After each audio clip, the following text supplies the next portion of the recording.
nag-post nito mga pre, ay meron pong pagbabanta. Mhm. Kasi number 1 daw si Mima, patay na. Number 2 si Ballpoint Man, number 3 si Mike Cervera, Boss Mike Cervera. O, basahin po natin yung caption dito sa taas. Ito. Sabi niya dito, mag-ingat ka. Ballpoint Man 2.0. Mag-ingat ka. Ikaw na susunod na paglalamayan. Marami na rin daw kayong nalalaman sa gawain ng mga boss nyo. Ang ina, alam na alam niya po, no? Na tayo daw po ang susunod. Kulang na lang, pumunta sa bahay, ratratin po yung ating bahay. Diba? Oh, yun. Sa baba, basahin natin to. Ano nakasulat? Ito yung time na unang gala ng mga bayaran sa China.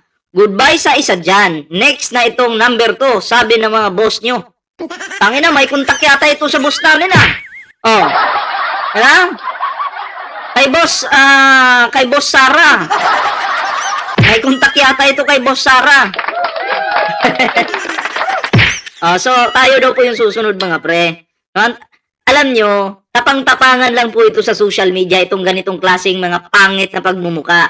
Bakit? Kasi itong taong ito, nasa ibang bansa. Try mong umuwi ng Pilipinas at magbanta ka. Diba? Tingnan natin kung saan ka pupulutin.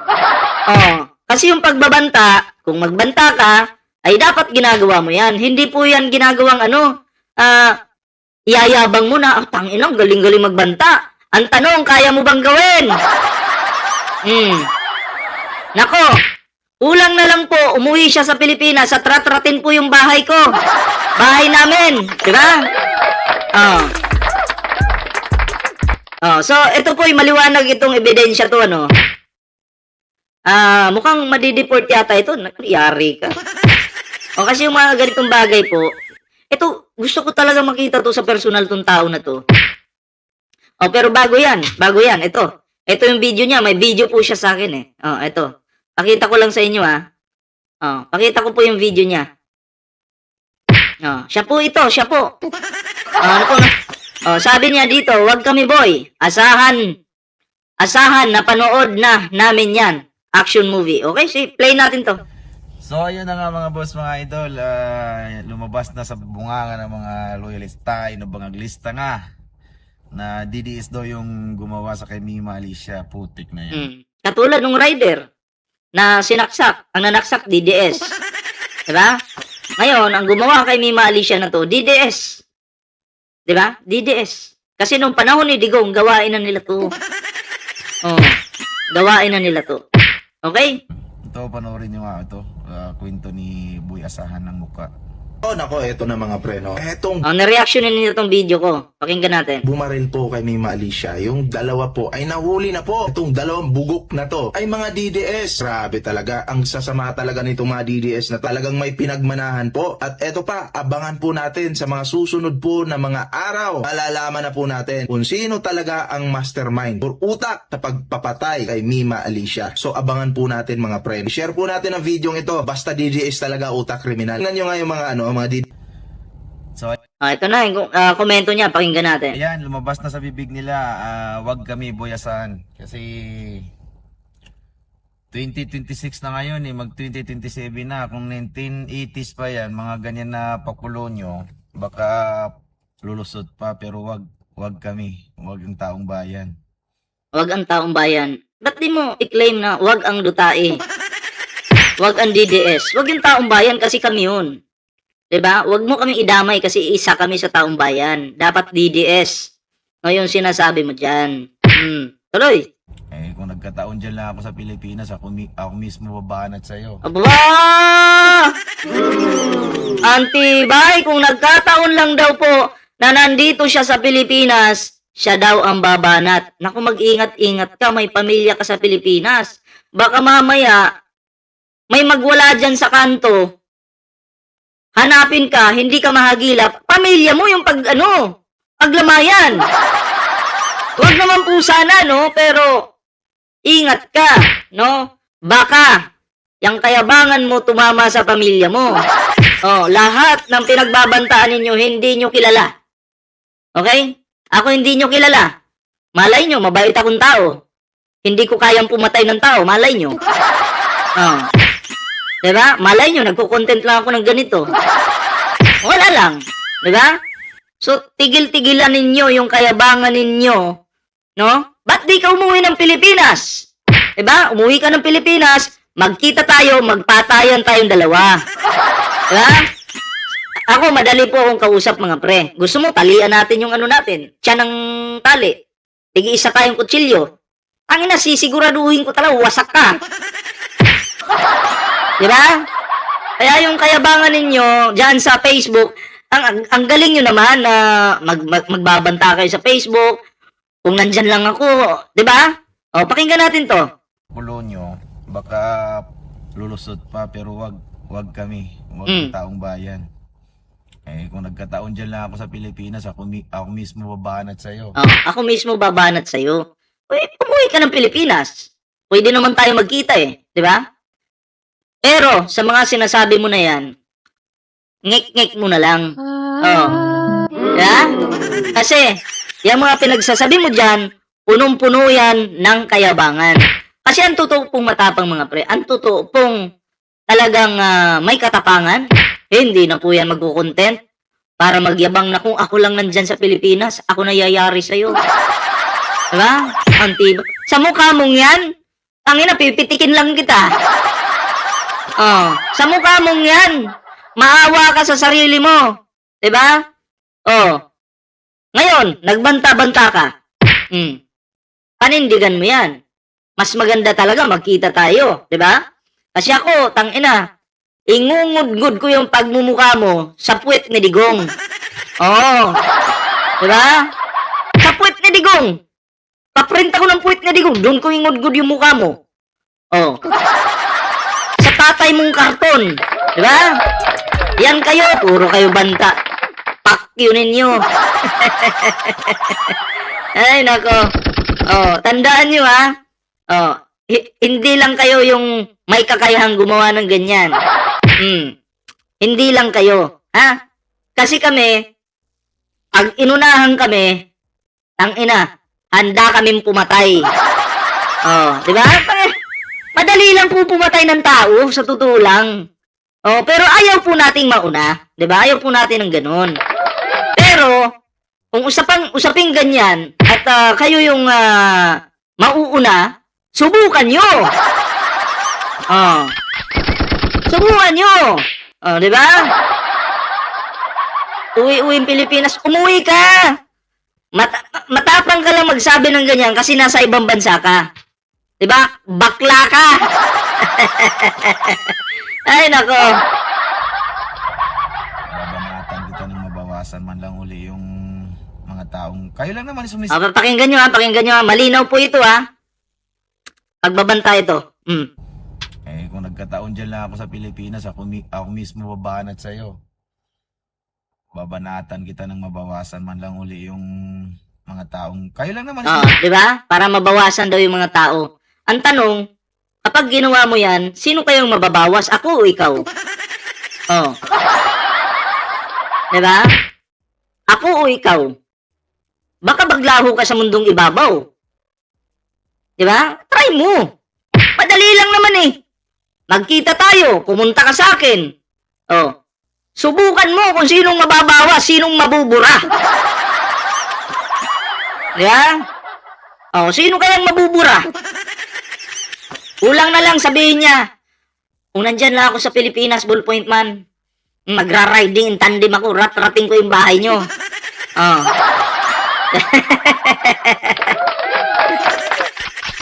Ang ina mo, paabot mo to sa pamilya mo, putang ina ng pamilya mo. Di ba? Alam nyo, nakakaawa kayo. Hanggang banta na lang kayo sa social media. Di ba? Ang ina, nung nandun nga kami sa lamay ni Mima, tambay-tambay pa kami sa labas. May DDS ba dito? Wala. Ang ina nyo, puro kayo banta. Pakyo ninyo. Nasira sa ano eh. Kayo nagpapasira sa bayan eh. Sa Kami nagpapasira sa bayan Pilipinas. Gusto mo, buhay mo yung sirain ko? Umuwi ka ng Pilipinas, buhay mo naman sisirain ko. Diba? Okay, shoutout Paul Marge Marasigan ha. Jacketan kita kasi natanggal ko na lahat ng jacket eh. Ayan.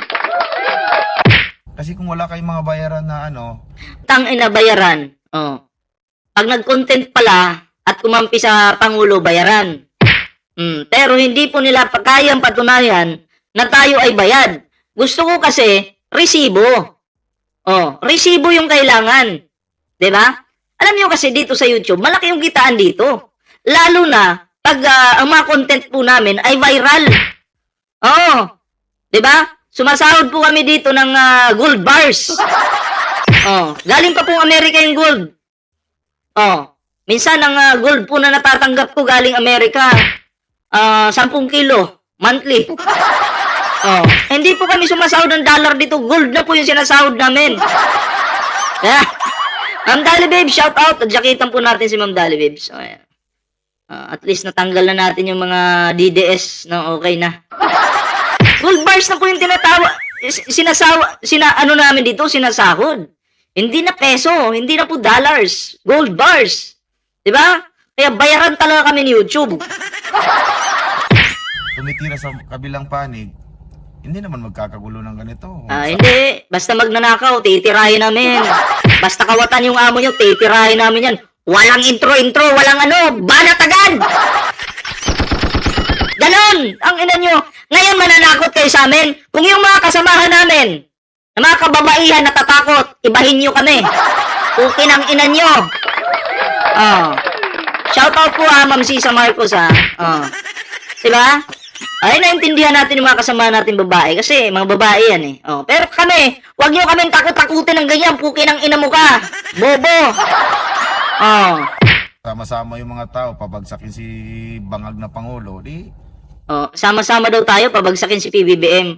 Baka buhay mo yung bumagsak, hinay-hinay ka. Ha? Hindi lang ikaw ang may kakayahang pumatay. Kaya, payo ko sa'yo. Yang kayabangan mo, hinay-hinay ka, baka tamaan yung pamilya mo. Huwag naman po sana, no? Pero kasi yung karma, di gid magsaba. Mamaya, may sakit na tumama sa pamilya mo, patay. Diba?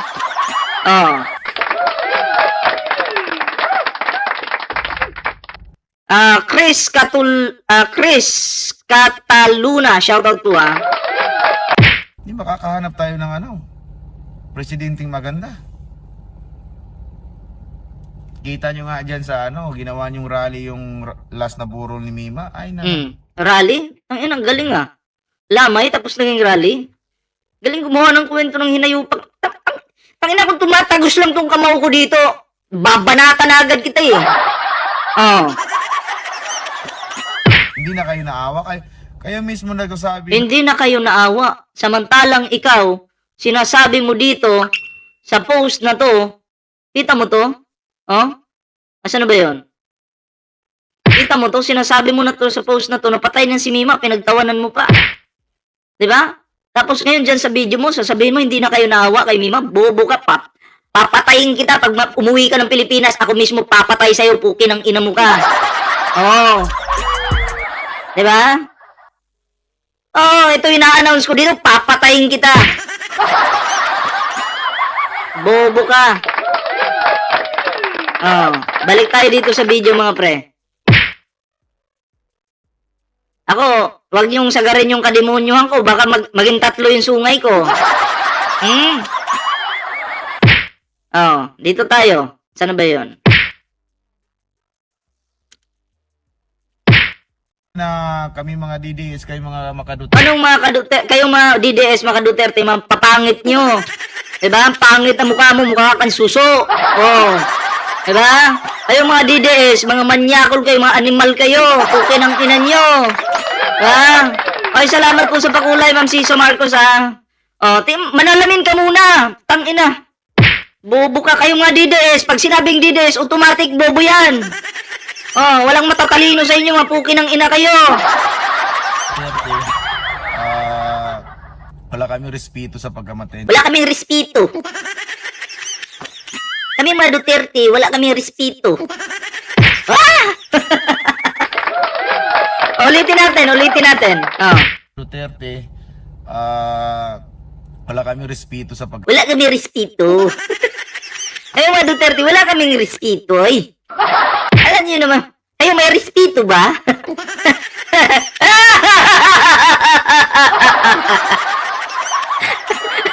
Wala kami respeto, ah. Ha? Wala kami respeto. Pambihira naman. Ay, nako. Oh, ano sino ba kasi itong tao na to? Wala respeto. Oh. Tuloy. Naman kayo ni Mima. Kayo mismo walang respeto. Ginawa niyong rally yung lamay niyo sa Oh, kayo mismo wala respeto. Ginawa niyong rally yung lamay niyo sa ano.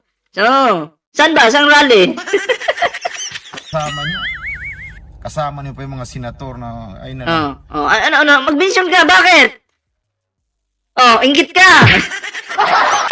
Kasama namin yung mga senador doon. Oh, ano bang meron? Naiinggit ka? O dahil wala sa inyo yan. Wala kayong pagkakaisa dyan. 'Di ba? Pag may namatay sa sakit sa inyo dyan, walang pakialam ang vice president ninyo sa inyo. Oh. Kaya inggit na inggit kayo dito sa grupo namin dahil may pagkakaisa. 'Di ba? Kaya wala kang respeto. Di ba? Ay, wala palang jacket si Ma'am Sisa Marcos. Jagitan natin to. Baka para ano. Ayan, tuloy po natin. wala talaga kayong utak ba? Sinisisi niyo yung mga Duterte. Wala. Wala talaga kayong utak ba? Sisihin talaga yan kay ano man.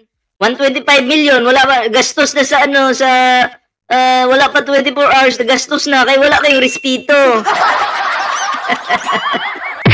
Huwag nyo daw kasing sisihin si Sara Duterte. Kahit bobo yan, tao din yan. Diba? Kahit walang ginagawa yan tama, tama na sa kanila. Grabe talaga. Ang galing. Ang respeto sa pagkamatay ni Mima. Kayo nga mismo mga loyalista na hindi rin respeto yung ano, yung Hindi yung respeto kasi. Dapat may respeto kayo sa bawat tao ng respeto ng may respeto. Ay kayo magrespeto, respeto tayo doon. Word of the day. Word of the day.